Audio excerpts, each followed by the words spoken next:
이렇게. 아니 반응이 좋으면 내년에 저거 좀 심어. 아이고 이뻐.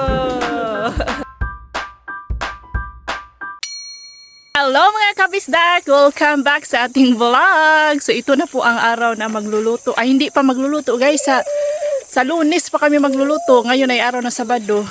Bumisita si Kunoni kasi kapag tsusok mga kabisdak is bumibisita talaga yung mga kapamilya, yung mga anak, mga auntie. Bumibisita sila sa bahay ng kanilang mga parents. Ako din, bumibisita sa bahay ni Binan. Palagi man ako bumibisita sa bahay ni Binan. Ay, halos araw-araw. Ano naman ang ginagawa mo dyan, Little Insoy? Ibot naman na mo ng kuan. Jesus ni si Little Insoy. O, time sa mga kabisdak ha.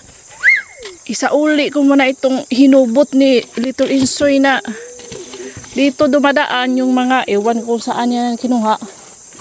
Daanan ng tubig ba, drainage para dyan. Pupunta doon sa ubos. May dala si Little Insoy na game para pang ulam niya. Doon kami magla-lunch sa bahay ni Bianan.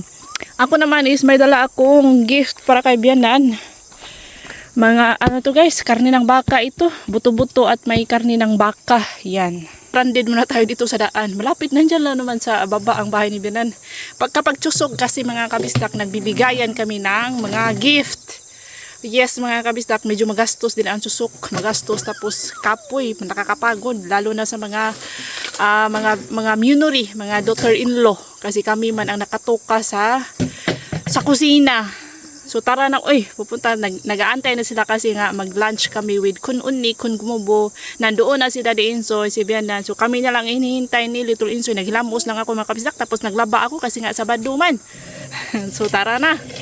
Dinala talaga niya ang tubo. Uy, sa may tripping aning bata. Ano bang problema mo dyan sa tubo, Little Insoy?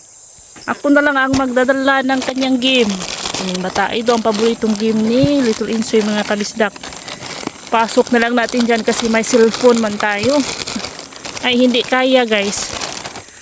So mag-vlog na lang, mag-video na lang ako pagkadating ko sa bahay ni Benan. Ito pala ang plano ni Little Insoy. May isang tubo kasi rito. So kinuha niya yung isa para dalawa sila magsama. Oh, para may partner siya ba. Nalulungkot kasi daw ito mag-isa. So binigyan niya ng kasama. Oh, galing din ni Little Insoy. Oh. So nag-una na si Little Insoy mga kabisdak, dinala niya yung kanyang game. I-flex lang natin itong ating mga mais. Hindi pa namin ito na-harvest guys. Siguro bukas harvestin na namin. Dwarf sila guys. O tingnan nyo ba? Halos nasa lupa lang ang kanyang bunga. Mga 2 dangkal lang ang layo galing sa lupa ang itong bunga nila. Oh, may dwarf pala na mais no. Ngayon ko lang nakita ito mga kabisdak. Kung ano, gadyo-tsuhot ka naman diha sa magkalapok-lapok.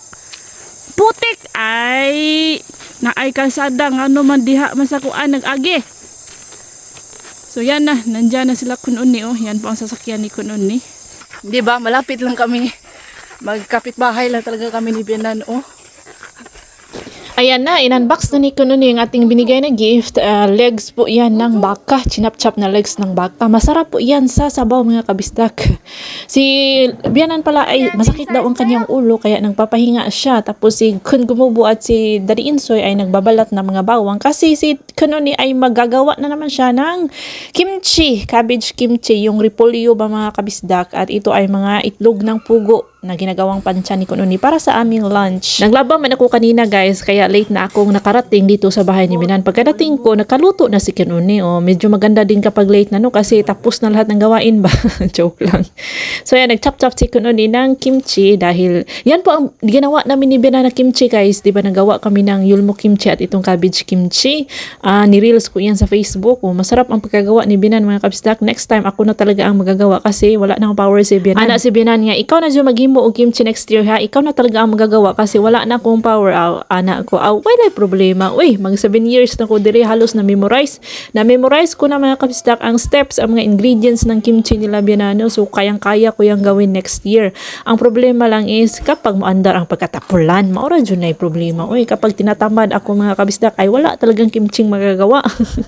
So yan, mga kain po tayo. Ito ang ginagawang sabaw ni Kununi, itlog at tofu na sabaw. Tapos yung mga pansya natin, yulmo kimchi, patatas, at yung isang kimchi, napaka-cabbage ng kimchi. So, konti lang ang ating pansya, no? Kasi bawion raman na ugma kay mag-party-party naman kasi nga tsuso, Korean Thanksgiving naman mga kabisdak. So, mamaya pa kami magluluto. So, ito na kinahaponan, kami lang dalawa ni Daddy Insoy dire. Kasi si Kunon ni nagpunta sa ospital dahil nalilipong siya. Ano ba yung nalilipong?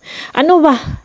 Nalipong, sabi Tagalog sa nilipong. Nahihilo. O, diara, nahihilo palang Tagalog sa nalipong, no? Nahihilo. Pero ang nahihilo sa Bisaya is, ano man, na matsugi naman ang nahihilo. Uy, marang nalaso naman sa mga Bisaya.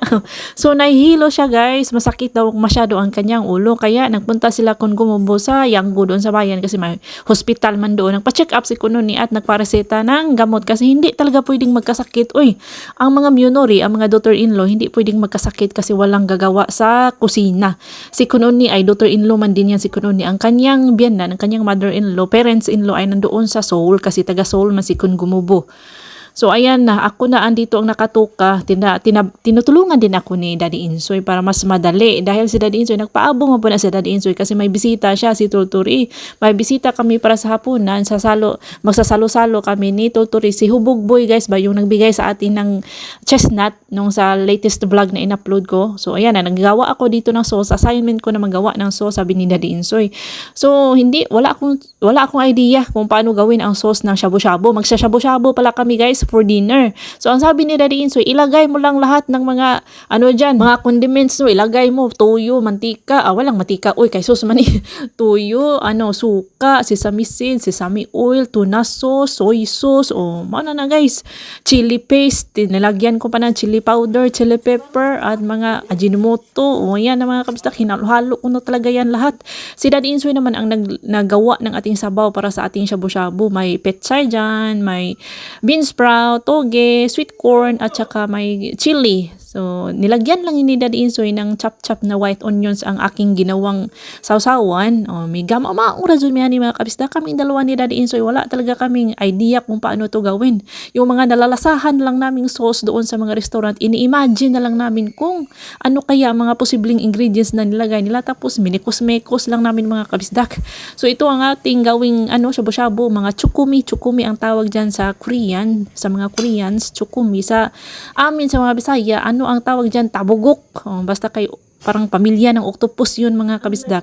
Isawsaw mo lang natin, isawsaw lang natin doon sa kumukulong sabaw ang ating mga chukumi. Tapos, kainin na natin guys. Kami lang dalawa dito, no? Kasi si Bianan, masakit ang ulo. Si Kunoni nandoon sa ospital. Dumating na si Hubog Boy, si Tulturi. Yan po ang aming, subscriber pala natin si Tulturi, no? Hello, subscriber namin yan guys. Nanonood yan sa ating, YouTube kahit wala naman siyang maintindihan. At itong si Little Insoy, hindi ako nakapagdala ng kanyang bihisan. Kaya, ang blouse na lang ni Kunoni, ang kanyang sinuot. Para natuloy yung bagong tuli si Little Insoy ba. So ayan guys, kami lang tatlo dito kasi nga hindi man kumakain si Bianan, masakit ang ulo, nagpapahinga. Later ay dumating na si Kunoni at si Kun Gumubo galing sa hospital, nagpa-check up. Kahit na masakit ang ulo ni Kunoni ay tumutulong pa rin siya sa akin sa kusina. Yan ang sinasabi ko sa inyo guys na bawal magkasakit ang mga babae dito sa Korea, especially ang mga daughter-in-law. Dahil sila talaga ang nakatuka sa kusina. Uy, pagkapait na lang George. So yan, ginagawa namin ang kimchi ni Kunoni dahil hindi man pwedeng ipapabukas pa ang kimchi guys. Kailangan imo-join sa kumandon karon within that day is kailangan mo talagang tapusin ang kimchi, paggawa ng kimchi. Lumabas na si Bianan kasi nga may bisita man kami, nandito man si Tulturi. Pasado din naman daw ang lasa, sabi ni Kun Gumubo, okay daw ang ginawang sabaw ni Daddy Insoy, pero ang aking sausawan parang muragwa ka pa sa atong sausawan guys. Tingnan nyo, ganyan ka-close si Little Insoy at ang kanyang uncle si Kun Gumubo, no? Kahit hindi sila magkano-ano mga kapsitak, hindi sila magkadugo. Close talaga sila. Ang kapatid ni Daddy Insoy ay si Kun Unni. So, masamong na nila si Kun Gumubo. Si Kun Unni at si Daddy Insoy po ang magkapatid. Kaya kung injo tutukan, medyo magkahawig si Kun Unni at si Daddy Insoy, no? Pero ang close ni Little Insoy ay ang kanyang uncle, si Kun Gumubo. At tingnan nyo itong si Bianan, hindi talaga yan magpakali si Bianan kapag walang ginagawa. At dahil ako man ang pinakamabait na daughter-in-law sa buong mundo, so dapat kunin ko yung walis ni Bianan. Talagang ako ang mag-continue. Bawian dyan na ako trabaho si Bianan. Ganyan ang mga papel na ng mga Myunori guys, na mga daughter-in-law. Dapat kung anong gawin ng iyong Bianan, imo dyan ang ilugon, no? Ikaw talaga mag-continue ng ginagawa ni Bianan. biyanan, no? Para pa-show ba? Ganyan ang teknik mga kabisda kapag makapag-asawa kayo ng Korean. Ganyan ang teknik ha. Dapat kung ano ang gagawin ng iyong biyanan ay sundin mo or ikaw na ang magpatuloy imong ilugan ba sa isang trabaho. Yan po ang turo sa akin ni Daddy Insoy. Wala man akong alam-alam sa mga ganyan guys. So, si Daddy Insoy ang nagaturo sa akin paano daw ako magustuhan ni binan. O yan, dapat talaga marunong kang maglambing kay binan. Dapat mas malambing ka pa sa binan mo kaysa sa asawa mo. Dapat nandyan ka lagi sa kanyang gilid. Dapat sinusubuan. Kulang na lang subuan mo ang iyong biyanan ng pagkain mga kabisda. Ganyan po para makapasa tayo kay binan guys. So dumating may isa na naman kami bisita. Si Tulturi, si Hubog Boy ay umalis na mga kabisda kasi may ibang appointment siya. Tapos ang second batch ng aming bisita ay dumating na mga kaibigan din ni Daddy Insoy. Sila si Yunshi Upa. Lagi nyo man nakikita ito si Yunshi Upa. No? Si Yunshi Upa yung may-ari ng watermelon guys. Watermelon farm. At nandito rin si Tengpi Upa. Yan po. Mga classmate niya ni Daddy Insoy sa middle school. At kabaryo lang din namin mga kabisdak. Na may bigay sila, may dala silang pasalubong kasi nga chusok man, Thanksgiving. Kapag chusok talaga ay nagdadala tayo ng mga gift. Yan. Spam. Klaro na kaadyo. Obvious na obvious ang regalo ni Tengpi Upa ay spam. So nagdala sila ng napakamahal na melon guys. Ito po ang pinakamahal na melon sa Japan, no? Dito sa Korea mahal din 'yan at napakabango. Mabango ang melon na 'yan. At tingnan niyo si Little Insoy, na boring si Little Insoy kasi wala may ibang bata dito. Siya na lang nag-aliw-aliw ng kanyang sarili o nagtago-tago siya diyan sa may bintana. Kung nandito lang kayo mga kabisdak ay naku, mabungo jud mo sa kabanha nila. Grabe ang lalaki ng boses kasi nga nakainom naman mga kabisdak mga 5 sujo siguro ang natumba nila. So before sila umuwi ay nagbigay ng umanon itong si Yunshi Upa. Napakagalante talaga ni Yunshi Upa mga kabisdak. Ulitaw pa yan, single yan si Yunshi Upa guys. Binigyan niya si Little Insoy ng umanon. Ganyan ang tradisyon ng mga Koreans guys. Nagbibigay talaga sila ng gift ng pasalubong para sa mga bata, usually money. So kinaumagahan, araw ng linggo, ito na, nag-harvest na kami ng aming mga mais. At ako naman ay nagdala ng aking mga nilabhan para isampay. Diyan talaga ako nagsasampay sa eco house ni Binan guys. Kasi mainit ba, madaling matuyo ang ating mga labahan. So hinarvest na namin itong ating mga mais kasi inuod na sila sa katagal-tagal. Busy man talaga kami. So ngayon lang kami nakakuha ng time ba para mag-harvest. At si Bianan,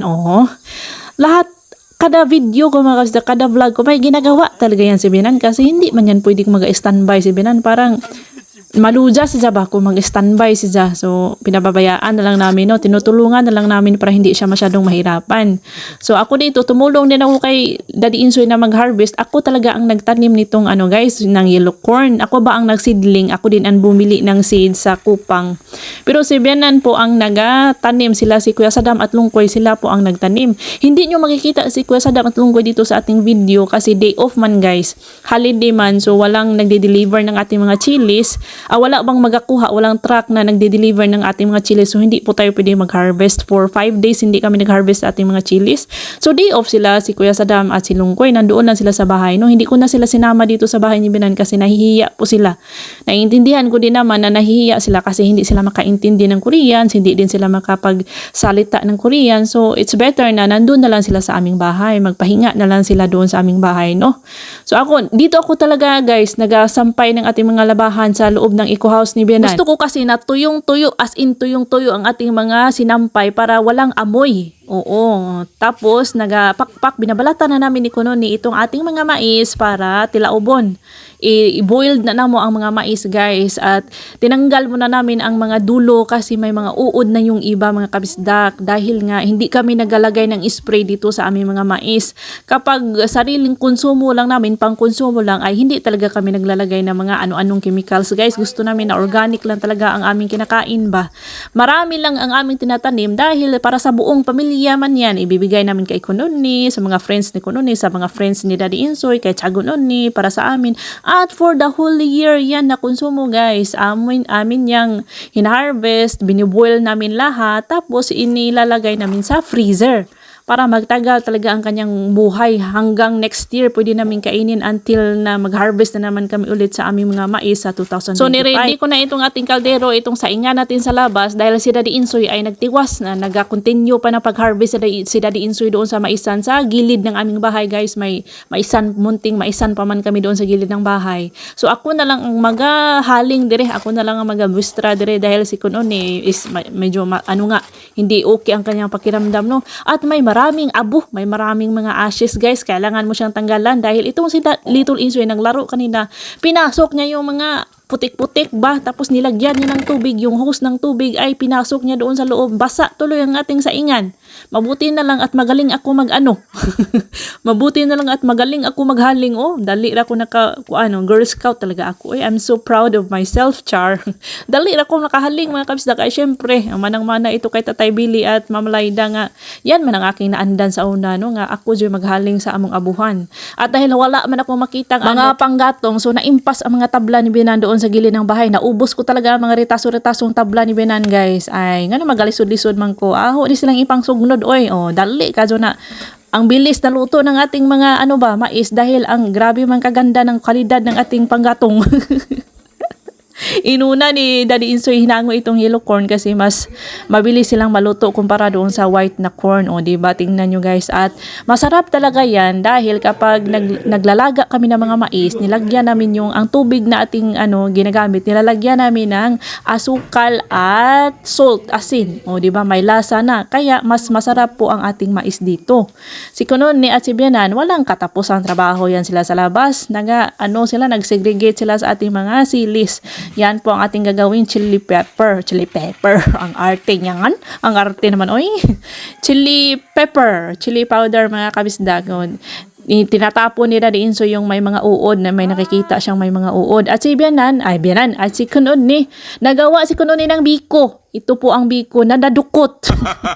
Dahil sa kabisi ni Kunon, nalimutan niya na ang kanyang biko. Nandoon kasi sa labas, yan, nadukot ang kanyang biko. So ito na, malamig na ang pinalamig ko lang ating mga mais. Tapos yan, isinilid ko sila sa mga plastic at ilalagay ko na sa ref. Diba? Pagka hapon, dumating itong mga dalawang anak ni Kunon si Sojong at si Sodam. Dumating sila mga kabisdak dahil nga tsusok man, kailangan nilang magbisita sa kanila mga lolo at lola. Pinatikim ko sila sa okra. May okra man ako guys. So tiningnan ko ba kung anong reaction nila, kung masasarapan, magustuhan ba nila ang ating okra. Ay feeling ko ay hindi kasi wala man ginamos. Kapag may ginamos siguro masasarapan sila, pero parang hindi rin ako kampanting ipatikim sa kanila. Wala akong ginamos pero sa isip-isip ko lang hindi talaga nila magugustuhan ang amoy ng ginamos no. Dahil kapag sila Daddy Insoy ay makaamoy ng kahit bulad, hindi talaga niya bet guys. Pati na ang ginamos kasi matagal man yan si Daddy Insoy sa Pilipinas. Ayaw niya talaga ang ginamos, yung smell ba ng ginamos. So, I think itong si Sojong at si Sodam, hindi talaga nila magugustuhan ng ginamos. So, hindi na ako nag-abala pang mag-order online ng ginamos. Ano na lang ang ginawa, nasasawan guys, chili paste. Pero wale pa din, hindi pa rin nakapasar sa kanila ang okra kahit isaw-saw sa chili paste. Hindi daw talaga masarap. So, wala na lang dyan ko mamugos, no? At abangan nyo guys ating part 2, ang ating Chuseok Day cooking. Kasi dito is Sunday pa man, kinabukasan man din nagluto na kami para sa ating Chuseok, para sa ating ihanda sa Chuseok. So abangan nyo po sa ating next vlog no, and dito na lang po. Thank you so much for watching. Ingat lahat.